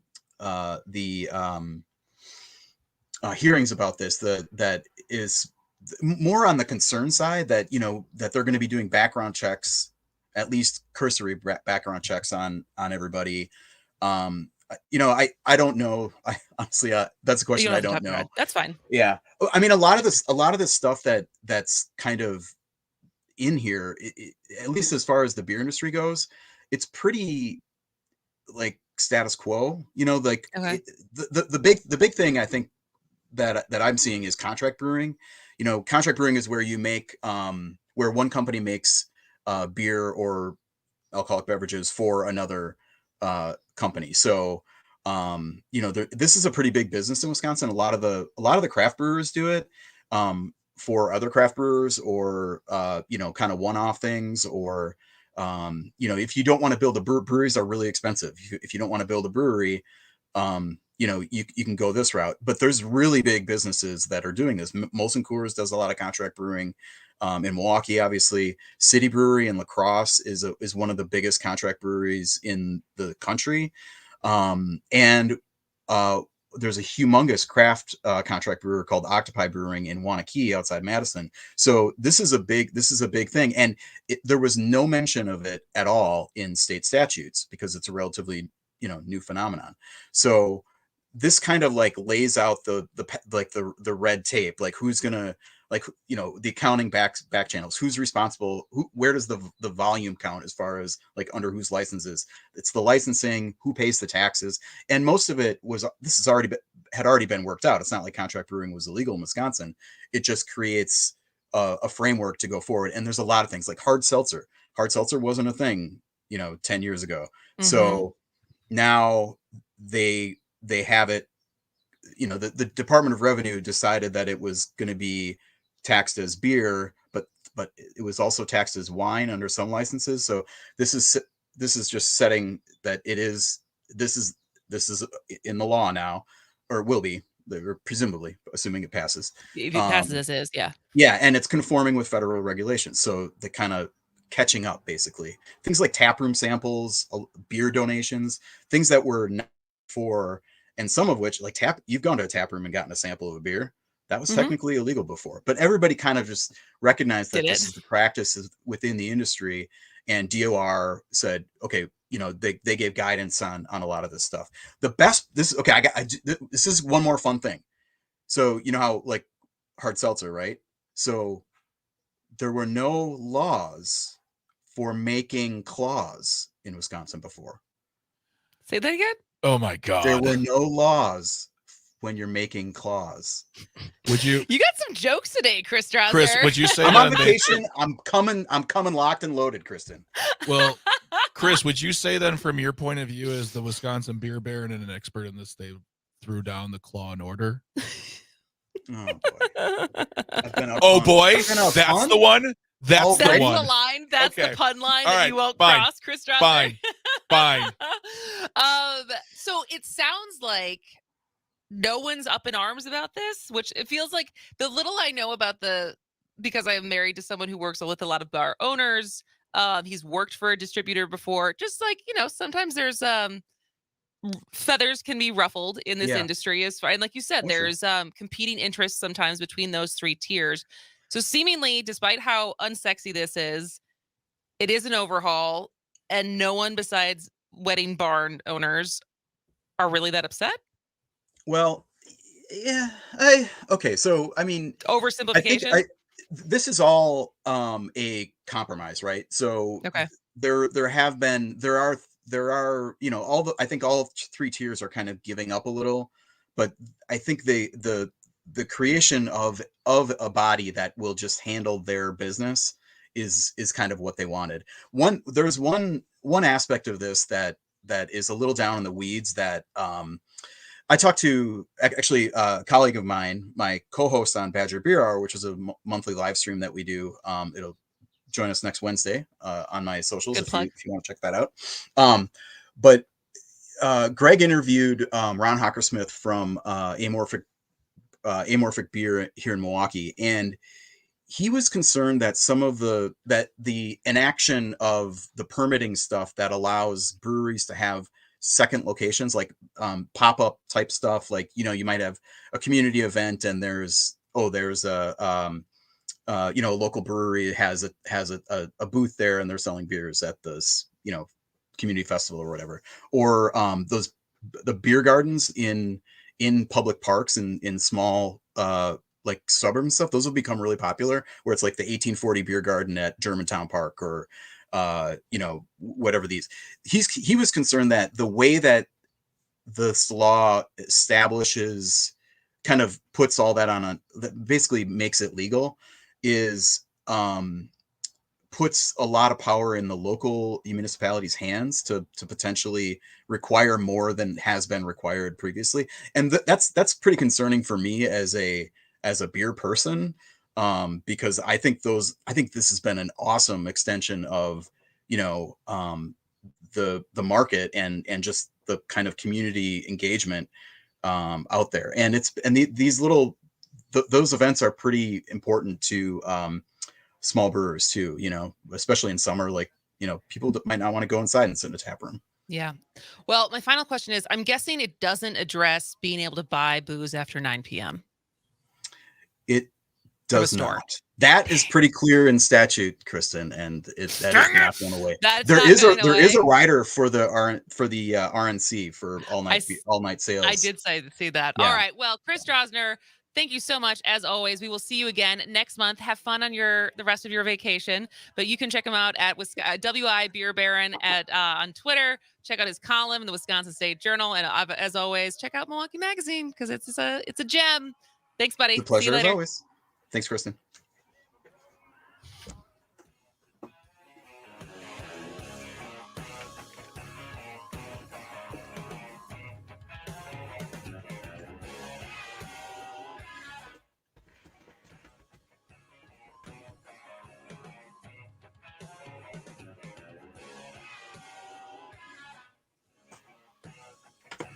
It's the Max Inc. Radio Concert Series at the Waukesha County Fair, Thursday, July 20th on the Whammy and Guitars for Vet stage, featuring Iron Plow, Karma Shotgun, and Talent. Music starts at 7:30, hosted by WAUK's Don Brown. The Waukesha County Fair on the Whammy and Guitars for Vet stage. Find more info at guitars4vets.org. Presented by WAUK 540 AM, The Shaw 101 FM, and Max Inc. Radio. We are local music. This summer, 540 AM WAUK has a new lineup. Yes, that's awesome. Starting at 6 a.m. Up North News, 8 to 10, The Earl Ingram Show. Mondays, 8 to 9, Under the Helmet with the Grave Digger, Gilbert Brown and Earl Ingram. 10 to 12, As Goes Wisconsin. At noon, Civic Media Network News. At 12:15, Town Call. 1 to 3, The Todd Alba Show. 3 to 4, Matt Flynn Direct. 4 to 6, The Devil's Advocates with Dom and Crute. At 6 to 7, The Maggie Dawn Show on 540 AM WAUK.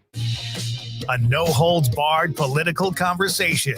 That's Matt Flynn Direct. Anybody running against Trump, if he calls them a nasty name, they should hit him back twice as hard. This is not the Marquess of Queensberry gentleman's rules anymore in politics, certainly not in the Republican Party. Hit him hard. Matt Flynn Direct, weekday afternoons from 3 until 4 on the Civic Media Network and on the Civic Media app. Log on civicmedia.us.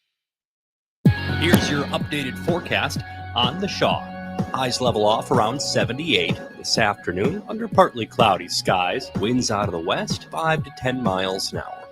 Partly cloudy skies again tonight. Slight chance for scattered thunderstorms. Lows dip down to about 62. Scattered thunderstorms again tomorrow. Daytime highs approaching 86. Sunshine mixed with clouds at times. For Civic Media, I'm meteorologist Eric Height. Currently, it's 64. Yeah, running down a dream that never would come to me.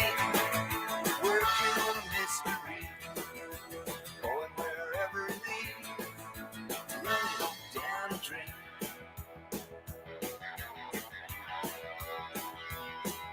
I felt so good, like anything was possible. Hit cruise control and rub my eyes. Welcome back to As Goes Wisconsin. I am Kristen Bry. We got Greg Bach on the board. Greg, are you now or have you ever been someone who runs? Yes. Have you done a lot of 5Ks in your life? I did a half marathon. I've done Ooh. a 10K. I've done a lot of 5Ks. Then my body was like, hey, ow. Don't want to do that anymore. Stop this. So yeah, I've done a lot of running in my time. So if your body is saying stop this, that means I will not see you at Storm the Bastille tonight. That's right. Why do I think it's tomorrow? It's you might. Who knows? I got the night off. No. I might be on the side being like, hello, everybody running. I love Storm the Bastille. I don't know if this is, I don't want to say politically correct, but the thing I love about the Bastille run, it's the only run I've ever done where you see a guy drinking a full beer and smoking a cigarette while running down the road. In a beret. In a beret, yeah. It's like, I love the run. I love twirling his mustache. I love French things like running and cigarettes. Well, I will be there. Mike is organizing Storm the Bastille as he did last year for the second year in a row. And it is tonight. It is a night run. It's at 9 p.m. You can still register if you are in the Milwaukee area and want to be part of Storm the Bastille. But I'm excited because I wasn't in town last year. And so this will be my first storming of the Bastille. I will not be storming. I will be handing out beer and water at the finish line for people because this kid is not, it's a fast walk at best these days. A brisk pace. Yes. But I'm excited because and then this is the kickoff of Bastille Days. So of our many Epcot Center cultural festivals that happen every year of embracing around the world drinking of Miller or Bud Light products everywhere you go. Have I ever told you that I think Epcot is the greatest park on earth? How old were you the last time you went to Epcot? It was it was September 30th, 2012. Oh, so you were an adult. Yeah, I was there for the 30th anniversary, just by chance. I didn't plan it. I'm not a Disney person, but we were there, and I love Epcot. It brings a lot of great memories for me, some emotions, because went there as a kid, and it's a really fun place. I think everyone should go. I have not been back to Disney World or any Epcot or any of it since I think the last time I was there was 13. So, we'll see. I'm not super out of all the places I could visit right now. I'm not really wanting to go to Florida. Yeah, I don't disagree with you. But let's take the show on the road, I say. Yeah, I would. I do like Disney, and I don't remember Epcot very well from I think the one time that we went there. But yes. So registration is still open. You can get you won't get a t-shirt anymore, but you will get a bib and a post-race beer or bottle of water. And it's going to be super fun. I think there's already, it's like close to 3,000 people. That's a lot of people. It's a lot of people. And I was handing out t-shirts on Tuesday. People looked excited. And so I'm excited to be part of it. Then you look at them after they're done running and they're like, oh my God, why do I do this? I don't know. 5K is really not that. No, 5Ks are really fun because you get to watch the young high schoolers practicing for their cross country. They're they'll run that 5K in 11 minutes. Yeah. And you're like, oh, thanks, buddy, as you're just sipping your Miller Lite. Walking. Yeah. So I'm excited for that tonight. I don't know what else is. There's probably other festivals going on this weekend in Milwaukee because it's the Harley Fest. Oh yeah, I'm seeing Foo Fighters on Saturday. Oh, cool! Thanks for that. Sorry to not invite you. Are you going to Harley Fest at all? No, that scares me. There's a lot of noise. People. You look like you would be. No, why would you be scared? No. It's not that I'm scared of them. They're all dentists. I'm not scared of any of them. I don't like great groups of people, and I mean I don't like giant groups of people. Great groups. I only like bad groups of people. Yes, exactly. Pure scumbags. That's what I want. I don't know. Trash icon. It's just that's right. I'm a trash icon, people. I am a trash icon. It's just not my jam. I've seen Foo Fighters. I've seen Green Day. Those are great shows. I'm good. But have fun. Foo Fighters. Have you ever seen Foo Fighters? When I saw them, they did 20 minutes. And then he said, you know what? We're not going to do an encore tonight. We're going to play till we're done. And they played 3 hours. Wow. They didn't make us wait 20 minutes while they went back and got a drink or toweled off. Played the game. They just kept going and going until they were done. And they were done 3 hours in. I'm pretty excited. Like it was one of those. It's not that I would say, oh my god, I'm like a huge diehard Foo Fighters fan, but it feels like one of those bands where it's like, those songs. They've been around forever. Dave Grohl is a national treasure. Yeah. And the opportunity to see them, I was like, yeah, let's Absolutely. go. So I'm Should always super go pumped. see it. Always so. Go see it. So lots happening this weekend. Super excited about it. We got one more day till the weekend, and tomorrow I have already made my appointment to go donate blood for Civic Bleedia. Which is Greg's it's like fetch. Greg's really trying to make Civic Bleedia happen, and no one's jumping on board besides me. But thank you. That welcome. means so much. That was one of my finest pieces of work.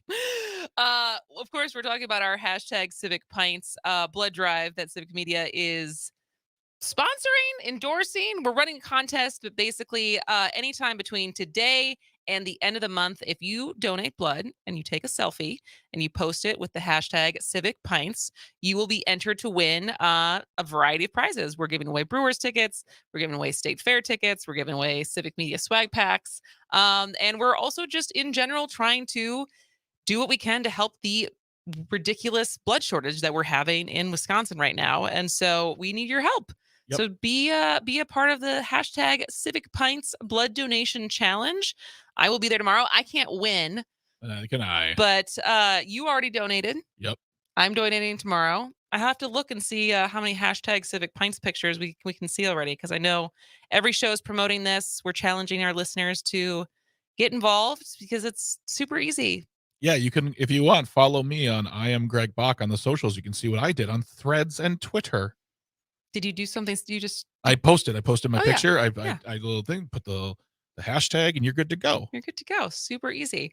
And you can tag me in it. You can tag us in it. I'll retweet it or share it to my story. If you tag As Goes Wisconsin or at Kristen Bry on any of the social medias, I'll share anything that you post for when you go donate blood. But please do it because we need it, and the doctors need it, and sick people need it, and it's important to, I don't know, give back, give blood. If everybody who's eligible could do it and would do it, there would be no shortages. Once a year, if you donated once a year, there would never be a shortage if you were eligible. That's a wild statistic. All right, well, that'll about do it for us today. Come back tomorrow at 10 a.m. Stick around now for the newscast, the noon newscast, and then town call.